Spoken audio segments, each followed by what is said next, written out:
여러분 안녕하십니까? 광주 MBC 뉴스투데이입니다. 먼저 오늘의 주요 뉴스입니다. 전세 보증금을 돌려받지 못하게 될 경우를 대비할 수 있는 임차권 등기 명령 신청이 급증하고 있습니다.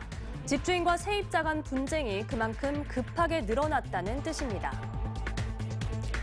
광주 사선 국회의원 출신인 김동철 한국전력공사 신임사장 선임을 위한 임시 주주총회가 오늘 열립니다. 조선 세종 12년을 세워졌다가 1866년도에 사라진 광주의 대표누가 희경누가 157년 만에 복원됐습니다. 순천만 국제정원 박람회장 사후 활용에 애니메이션 분야 접목 방안이 제시돼 눈길을 끕니다. 주택시장의 침체가 길어지면서 집주인과 세입자 간의 분쟁이 급증하고 있습니다. 계약 기간이 끝나도 보증금을 돌려받지 못해 법원에 임차권 등기 명령을 신청한 건수가 크게 늘었습니다. 조현성 기자입니다. 전셋값이 떨어져 기존 세입자의 보증금을 돌려주지 못하는 역전세난. 이 역전세난이 심화하면서 법적 다툼으로까지 이어지는 사례가 급증 추세를 보이고 있습니다. 대법원 등기정보 광장에 따르면 지난 2달 광주 지역의 임차권 등기 명령 신청 건수는 각각 62건과 130건을 기록했습니다. 올 상반기만 해도 한 달 평균 25건 남짓이었는데 지난해 같은 기간과 비교해서는 각각 5배와 8배 이상 폭증한 것입니다. 집주인 확인 없이 법원 명령만 떨어져도 임차권 등기의 효력이 발생하도록 관련법이 개정 시행된 것도 영향을 미친 것으로 보입니다. 임차권 등기 명령은 보증금을 돌려받지 못한 임차인이 법원에 신청해서 등기를 마치면 우선 변제권을 보장받고 이사를 할 수 있게 하는 제도입니다. 주택시장의 오랜 침체와 이로 인한 보증금을 둘러싼 분쟁 급증 추세는 주택가격이 2년 전과 비교해 크게 낮기 때문입니다. 아파트 같은 경우에는 보증금을 좀 낮춰도 그래도 좀 거래가 되는 편이긴 하지만 빌라라든가 이런 거 있잖아요. 그런 유형의 부동산들이 이제 좀 세입자를 못 구해서 이런 비율이 좀 높아진 것 같아요. 이 같은 상황에서 정부는 지난 7월 말부터 전세금 반환이 어려워진 집주인에 대해 대출 규제를 완화해서 적용받을 수 있도록 해주고 있습니다. 하지만 대출 심사가 상대적으로 까다롭고 무엇보다 고금리 기조가 계속되고 있는 상황에서 규제 완화가 역전세난을 얼마나 완화할 수 있을지는 미지수입니다. 한편 지난달 말을 기준으로 광주의 아파트 전세 가격이 14개월 만에 하락세를 멈췄다는 지표가 나와 일시적인 반등인지 추세 전환인지에 대한 시장 안팎의 관심이 쏠리고 있습니다. MBC 뉴스 조윤성입니다. 오늘 무난한 가을 날씨가 예상됩니다. 하늘 모습 보시면 구름 조금 지나고 있고요. 대체로 맑은 날씨가 예상됩니다. 오늘 뚜렷한 비 소식은 없습니다만 소나기는 잠깐 지날 수 있겠습니다. 예상되는 소나기의 양은 광주와 전남 북부 지역을 중심으로 5에서 30mm 아직 가을볕이 뜨겁습니다. 오늘도 한낮 기온은 29도 안팎까지 올라서 낮 동안에는 덥겠고요. 오늘 아침 기온과 낮 기온 모두 어제와 비슷하겠습니다. 날씨 정보였습니다. 공공기관과 아파트뿐만 아니라 공용 주차장 등에는 장애인 주차구역을 의무적으로 설치해야 합니다. 하지만 일반 주차장과 폭이 똑같거나 바닥이 울퉁불퉁해 사실상 무늬만 장애인 주차구역인 곳이 적지 않습니다. 안준호 기자가 취재했습니다. 목포의 한 공영주차장. 장애인 주차구역이 설치돼 있지만 한눈에 보기에도 폭이 매우 좁습니다. 장애인 주차구역 폭은 3.3m 이상이 돼야 하지만 폭이 2m에 불과합니다. 보시는 것처럼 휠체어를 탄 장애인들은 주차를 하더라도 문을 열고 내릴 수가 없습니다. 장애인 주차장이라고 했는데 들어가려고 보면은 좁아가지고 아예 내리기가 힘들고요. 목포의 또 다른 공용 주차장. 장애인 주차구역에 주차한 뒤 휠체어를 차에서 내렸지만 움직이기가 쉽지 않습니다.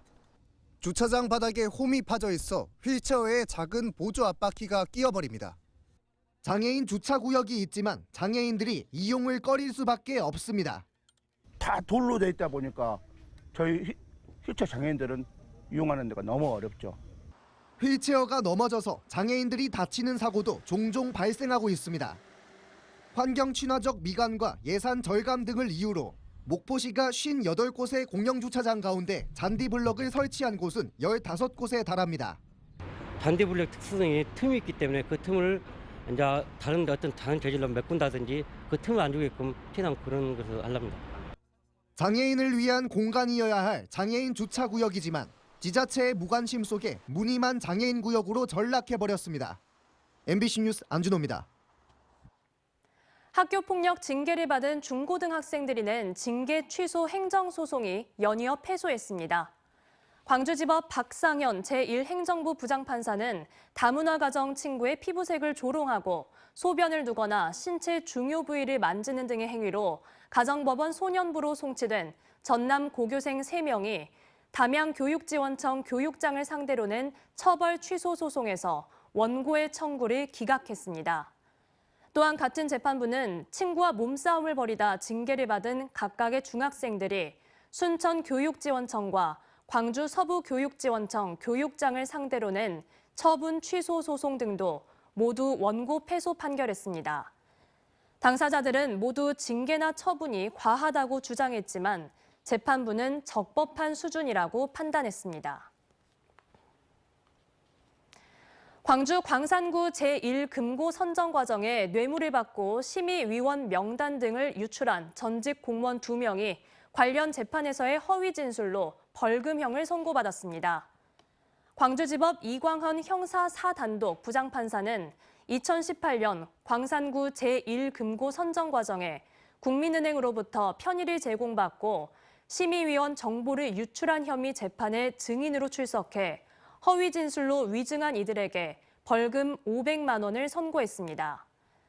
한편 이들의 범행으로 당시 광산구 1금고는 30년 만에 농협에서 국민은행으로 변경됐지만 법원의 지정 무효 판결 이후 재공모를 거쳐 현재는 광주은행이 1금고 운영권을 땄습니다.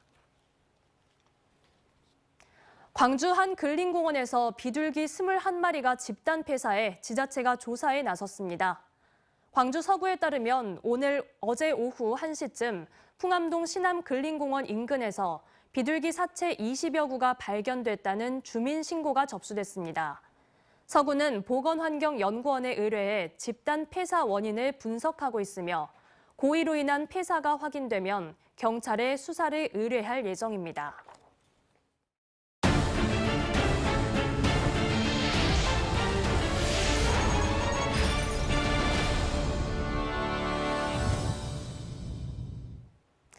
순천만 국제정원 박람회가 성공적으로 진행되고 있는데요. 이 박람회장 사후 활용 계획을 세우는 것도 앞으로 중요하겠죠. 여기에 애니메이션 분야를 접목시킬 준비가 되고 있다고 합니다. 최우식 기자가 보도합니다. 순천시가 정원 박람회 이후 도시 성장 동력의 하나로 가장 주목하는 분야는 애니메이션입니다. 관내 대학 3곳에 관련 학과가 있어 다른 분야에 비해 선점 효과가 큰 데다 웹툰과 게임, 실감 콘텐츠, 방송 등과 같은 융복합의 가능성도 무한합니다. 내년에 애니메이션 클러스터 조성을 위한 국도비와 시비 390억 원이 확보돼 있습니다. 순천시는 최근 애니메이션 선진지인 일본의 문화 콘텐츠 시설 벤치마킹을 통해 이런 구상을 구체화했습니다. 특히 지브리 파크가 2005년 아이치 세계박람회를 사후 활용한 사례를 정원박람회 사후 활용에도 연계하기로 했습니다. 순천은 이번 박람회 끝난 이후에 저희가 순천만 습지부터 시작해서 국가정원, 도심을 하나의 섹터로 연결시켜서 그 축을 이제 애니메이션 산업으로 삼겠다는 생각인데요. 디즈니랜드의 핵심 콘텐츠인 캐릭터 퍼레이드를 국가정원에 접목시키는 묘안을 제시하고 있습니다. 순천시는 또 정부가 내년에 새롭게 공모할 기회발전 특구 지정을 추진해 대규모 투자 유치와 일자리 창출로 지방 소멸에 대응한다는 계획입니다. 기회발전 특구는 세제와 재정, 규제 특례, 정주 여건 개선까지 패키지로 지원하는 제도입니다. 순천시는 전국의 지자체들이 기회발전 특구에 사활을 걸겠지만 대부분 2차 전지와 반도체 분야, 그리고 관련 산업단지 조성에 치중할 것이라며 승산이 있다고 판단하고 있습니다. 그 콘텐츠로 해서 매체로만 접근할 게 아니라 이건 산업화 철저히 시켜야 된다. 애니메이션 산업을 기반으로 한 문화 콘텐츠까지 시장을 확장한다는 이제 구상이고요. 순천시는 이 같은 애니메이션 특화 도시 구축을 위해 올 연말까지 다양한 의견 수렴과 현장 조사를 거쳐 문화 콘텐츠 산업 활성화 전략을 수립할 계획입니다. MBC 뉴스 최우식입니다.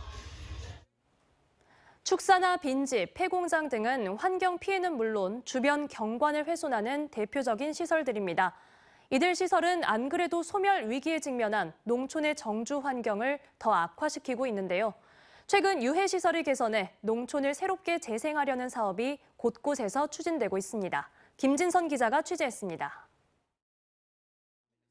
검게 변해버린 대형 슬레이트 건물, 폐정미소 공장과 창고 등이 마을 어귀에 흉물스럽게 방치돼 있습니다. 수십 년 동안 운영되다 폐업한 지 8년째로 슬레이트 벽체 곳곳이 파손됐고 잡초와 쓰레기들만 쌓이고 있습니다. 성면 분진 등으로 건강까지 위협하다 보니 주민들에게도 골칫거리가 된 지 오래입니다. 태풍이나 불고 이렇게 되면은 그러한 성면 가루들이 또 지역에 많이 날라오고 그래서 건강에도 안 좋고 또 미관상도 상당히 특히 이 폐공장이 위치한 도로는 주민뿐 아니라 관광객들도 많이 찾는 회산 백년지의 인근. 무안군은 농림축산식품부의 공모 사업을 통해 이곳에서 농촌 공간 정비 사업을 추진하기로 했습니다. 장기 방치된 폐공장 건물 6동을 철거하고 주민들이 이용할 수 있는 공원과 쉼터, 귀농귀촌 임대주택 등을 조성하겠다는 겁니다. 국비 26억 원 등 총 사업비 52억 원을 투입해 농촌다움을 복원하고 주민들의 정주 여건을 개선시킨다는 계획입니다. 지역 주민의 정주 여건을 크게 개선시킬 수 있을 뿐만 아니라 귀농인의 정착과 인근 해산 백년지의 관광객 확대 등 인구 유입 효과까지 크게 기대해 볼 수 있을 것 같습니다. 최근 해남과 담양의 마을들도 사업 대상으로 선정되면서 전남에서 이 같은 변화를 시도 중인 농촌 마을은 모두 13곳.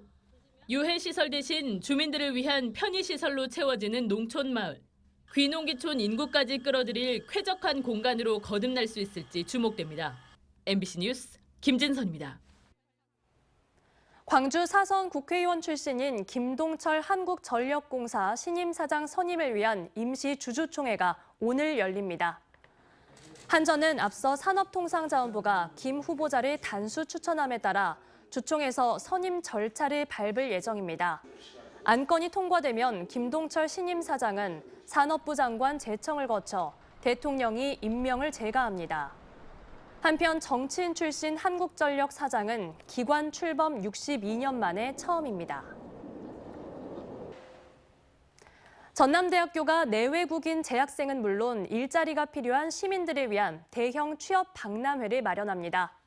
내일 교내 5.18 광장에서는 전남대 잡페스타가, 용지관에서는 북구 일자리 매칭데이가 동시에 열립니다. 광주관광공사, 한국문화예술위원회 등 공기업과 기아와 롯데, 삼양그룹, 포스코 등 대기업, 또한 한국알프스 등 지역 우수기업이 참석해 각종 채용 정보와 직무 컨설팅, 면접 등의 기회를 제공합니다.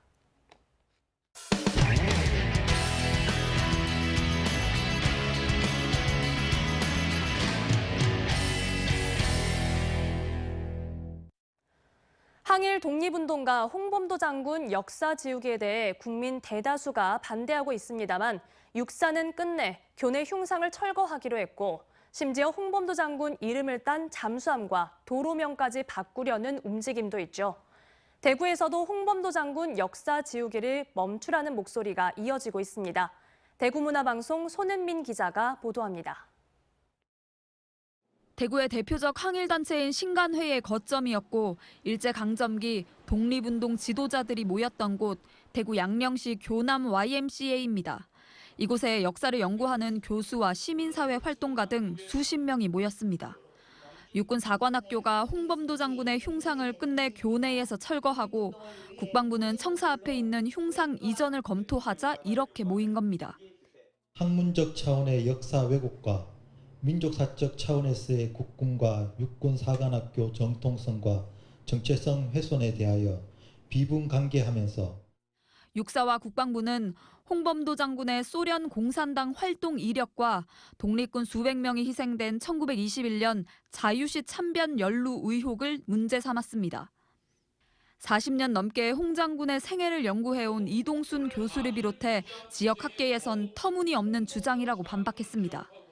그 당시는 소련과 미국이 연합국으로서 전체주의 파시스트 독일, 일본에 대해서 같이 싸우고 있던 시절이었었고 싸잡아서 매도를 하는 거는 이거는 이 역사에 대한 정당한 평가라기보다는 정치적인 의도가 다분하다.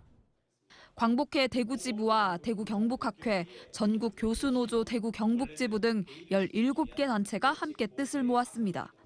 대구 경북 시도민을 향해 홍범도 장군 역사 지우기를 막는 데 동참해달라는 호소문을 발표하고 윤석열 정부를 향해선 백해무익한 이념 논쟁을 불러온 것에 대해 국민 앞에 사과하라고 요구했습니다. 홍범도 장군의 흉상을 복귀시켜라. 홍범도 장군은 독립군 최대 승전으로 기록되는 봉오동 전투와 청산리 전투를 이끌었습니다. 잃어버린 조국을 되찾기 위해 자신은 물론 가족의 목숨마저 아끼지 않았습니다. 광복 78년 때 아닌 이념 논쟁에 독립 영웅의 독립전쟁은 아직 끝나지 않았습니다. MBC 뉴스 손은민입니다. 운전을 하다 보면 도로 위 안전을 위협하는 법규 위반 행위들을 많이 볼 수 있습니다. CCTV가 없는 곳에서 단속에 걸리지 않을 거라 생각하고 위반하는 경우가 많은데요. 교통법규 위반 행위를 신고하는 공익제보단이 3년이 지난 지금까지 활발히 활동하고 있습니다.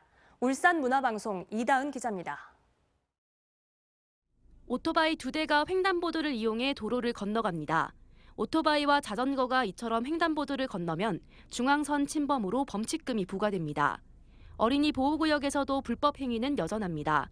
신호등에 빨간불이 켜져 있는데도 오토바이와 승용차가 잇따라 도로를 달립니다. 오토바이는 학생 안전에는 아랑곳 없이 학교 앞 인도 위를 달립니다. 교통안전공단이 시민 5,000명으로 구성한 오토바이 공익제보단이 촬영한 영상입니다. 보행자 초록색 불일 때 그냥 슝 지나가는 그런 행위들이 너무 많아가지고 실질적으로 이제 보행자랑 이제 충돌하는 것도 한번 본 적이 있고. 오토바이 공익제보단은 2020년 5월 코로나19로 배달 수요가 급증하면서 오토바이 교통사고를 예방하기 위해 결성됐습니다. 지난해 제보단이 적발한 교통법규 위반 행위는 23만 건, 신호 위반이 48.5%로 가장 많았고 다음이 인도주행과 중앙선 침범 순이었습니다. 활동 이후에 이륜차 교통사고 사망자 조사 결과 최근 3년간 이륜차 교통사고에 대한 전체 사망자 수가 발생률이 80% 정도 감소를 하였습니다. 교통안전공단은 제보 한 건당 4,000원의 사례비를 지급하며 한 달에 최대 20건까지 가능하다고 설명했습니다.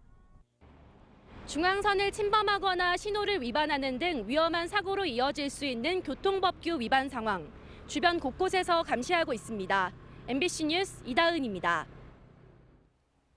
광주 지역 대표 누각 희경루의 복원공사가 마무리됐습니다. 광주시는 전라도 정도 1000년을 기념해 2018년 공사를 시작한 희경루 공사가 끝남에 따라 오는 20일 중건 기념식을 가질 예정입니다. 희경루는 1430년 광주목에서 무진군으로 강등된 지 21년 만인 1451년 광주목으로 복권된 것을 기념하기 위해 세운 누각으로 지난 1866년 사라진 것을 157년 만에 다시 세웠습니다. 오는 23일부터 정상부가 상시 개방되는 무등산 국립공원의 옛 모습을 선보이는 사진전이 광주와 서울에서 열립니다. 오늘부터 다음 달 19일까지 광주시청과 광주 송정역, 서울 국회의원 회관 등에서 순회 개최되는 사진전에는 1966년 군부대 주둔 이전의 천왕봉과 지왕봉, 인왕봉의 모습 등 사진 30여 점을 만날 수 있습니다. 지역 MBC가 공동 개발한 새로운 보도정보 프로그램이 완성돼 오늘부터 본격적인 운영에 들어갑니다. 마셀이라고 이름 붙여진 새로운 보도정보 프로그램은 지역 MBC 16개사 기자들이 취재한 정보를 시청자들에게 보다 정확하고 신속하게 전달하기 위해 만들어졌습니다. 마셀이 본격 가동되면 지역 MBC 간 정보 교류가 활발해지고 지역 간 소통의 장이 더 넓어질 것으로 기대됩니다. 어제까진 비가 내렸죠. 비가 갠 오늘은 대체로 무난한 가을 날씨가 예상됩니다. 현재 하늘 모습 보시면 구름 조금 지나고 있고요. 곳곳에 짙은 안개도 끼어 있지만 오전 중에 더 맑은 하늘이 드러나겠습니다. 오늘 뚜렷한 비 소식은 없습니다만 소나기가 잠깐 지날 수는 있겠습니다. 예상되는 소나기의 양은 광주와 전남 북부 지역을 중심으로 5에서 30mm가량입니다. 아직 가을볕이 뜨겁습니다. 오늘 광주의 한낮 기온 29도 안팎으로 낮 동안은 더운 날씨가 이어지겠고요. 아침 기온과 낮 기온 모두 어제와 비슷하겠습니다. 대부분 지역의 한낮 기온이 30도 안팎까지 올라 덥겠습니다. 해남과 강진, 장흥의 한낮 기온도 30도 예상됩니다. 순천의 낮 기온은 무려 31도 안팎까지 치솟겠습니다. 바다의 물결은 전해상에서 최고 1m로 잔잔하게 일겠습니다. 모레인 수요일 비가 내리면서 기온은 다시 낮아지겠습니다. 날씨 정보였습니다. 뉴스 마칩니다. 시청해주신 여러분 고맙습니다. 언제 어디서나 내 손 안의 뉴스. 광주 MBC 뉴스 유튜브 구독으로 함께하세요.